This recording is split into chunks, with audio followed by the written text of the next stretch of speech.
Ndabasuhuje kandi mbaha ikaze mwe mwese mukomeje gukurikira gahunda za Buhuru Boy TV.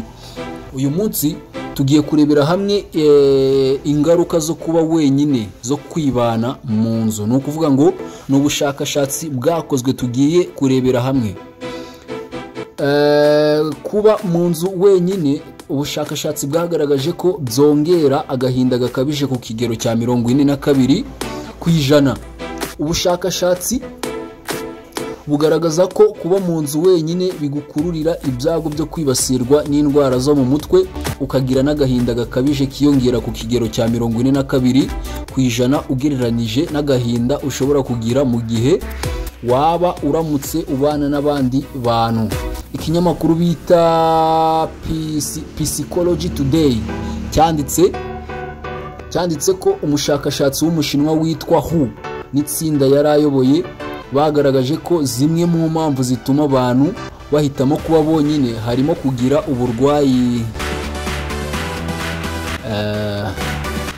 bw'igihe kirekire no kugira ipfunwe kubera ubukene bafite.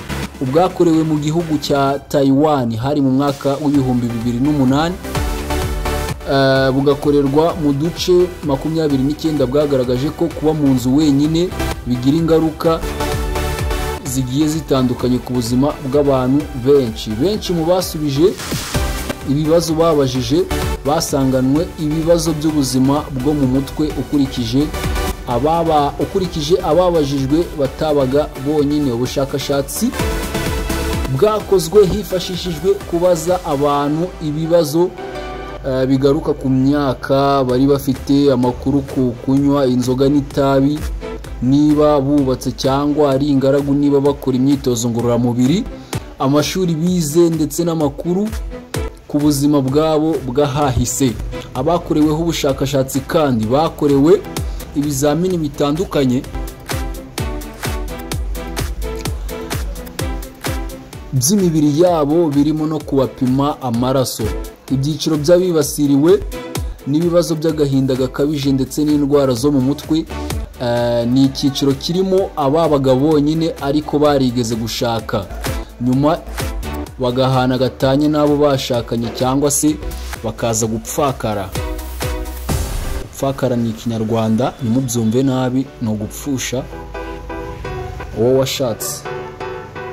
Ni mu gihe ubundi bushakashatsi bwasohotse mu mwaka wa 2022 n'ejo bundi ku rubuga rwa Frontier in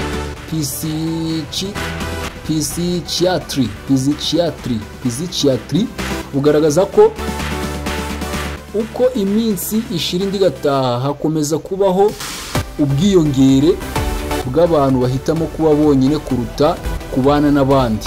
Ubushakashatsi kandi bugaragaza ko umwe mu bantu 3 batuye mu bihugu byo mu burengerazuba bw'isi aba mu nzu wenyine kubera impamvu zitandukanye.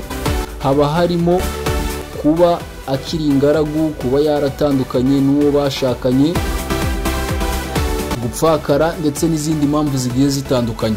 Ubushakashatsi kandi bugaragaza ko nubwo impamvu zitera agahinda gakabije ari nyinshi, ariko ko kuba wenyine bikongera ukagirwa inama yo kugana abajyanama mu mitekerereze bakakuganiriza niba uba wenyine kubera ibibazo runaka.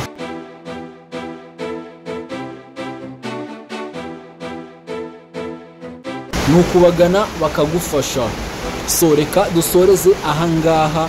Ndabona n'ikirere kitameze neza. Icyo mwamenya nuko studio yakiri iri hanze kandi nta sound proof tugira.